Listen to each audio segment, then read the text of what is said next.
Recession is a big topic of conversation right now. Will there be a recession in 2023?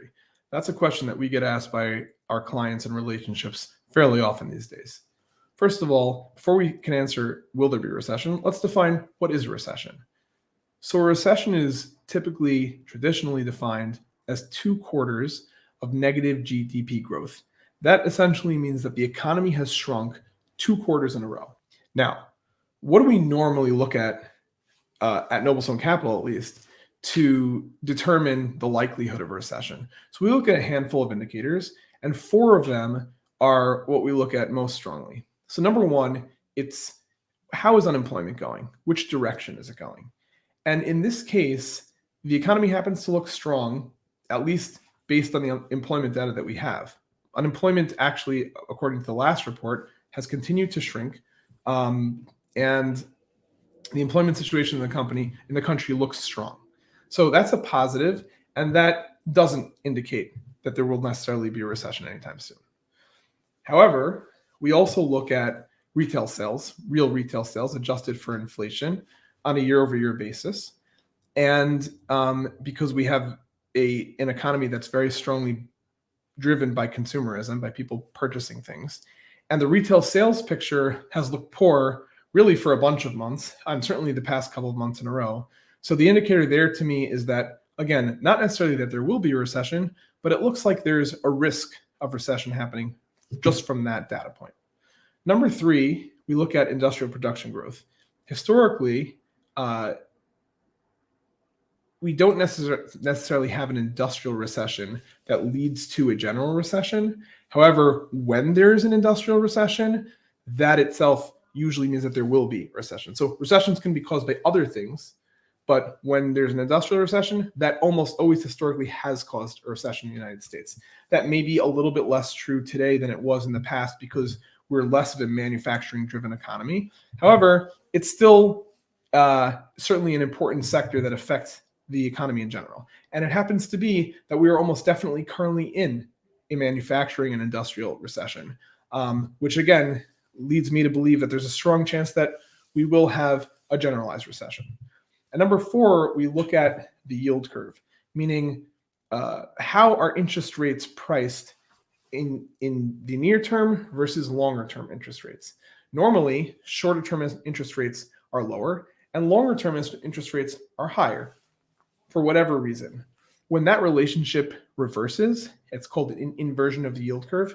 Instead of it looking like this, it might look like this, where shorter end debt is cheaper, the rates are lower than longer end debt.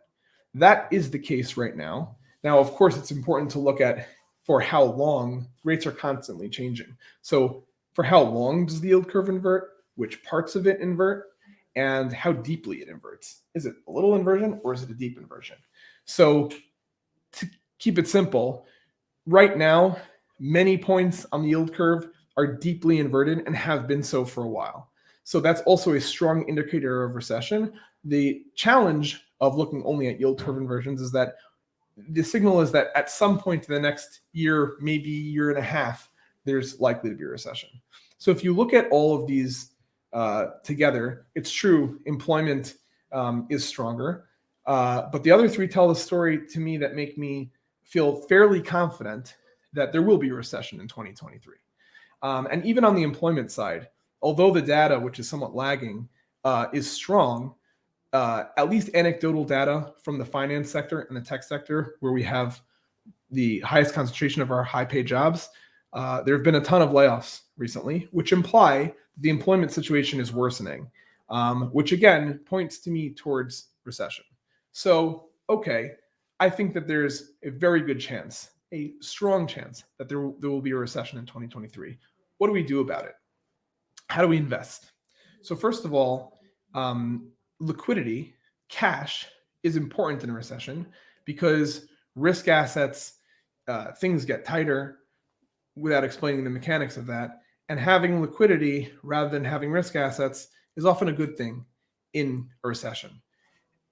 And besides the fact that it creates safety, the flip side of recessions is that they often present investment opportunity because distressed assets pop up from investors who are over leveraged or let's say asset prices could drop in any sort of market, real estate, stock market, et cetera. And having the cash on hand to be able to take advantage of those lower prices can result in really good returns over the long run. So first of all, having liquidity and being ready to take advantage of that opportunity is really important. Number one. Number two, if we're investing in what we want to hold, we want to make sure it's high quality, meaning that the cash flows are less sensitive to economic factors and that they're more predictable. So for example, super high quality investments would be US Treasuries. They may or may not be the right thing to buy for other reasons, but as an example, there's a very low risk of default in U.S. Treasuries, so they would be called a high quality investment. Owning a Class A office building with a lot of amenities and Fortune 500 tenants is going to be considered higher quality than owning a Class C building in a low population rural area. So on that scale of quality, higher quality tends to perform better during recession. So what we're investing in should be focused more on quality.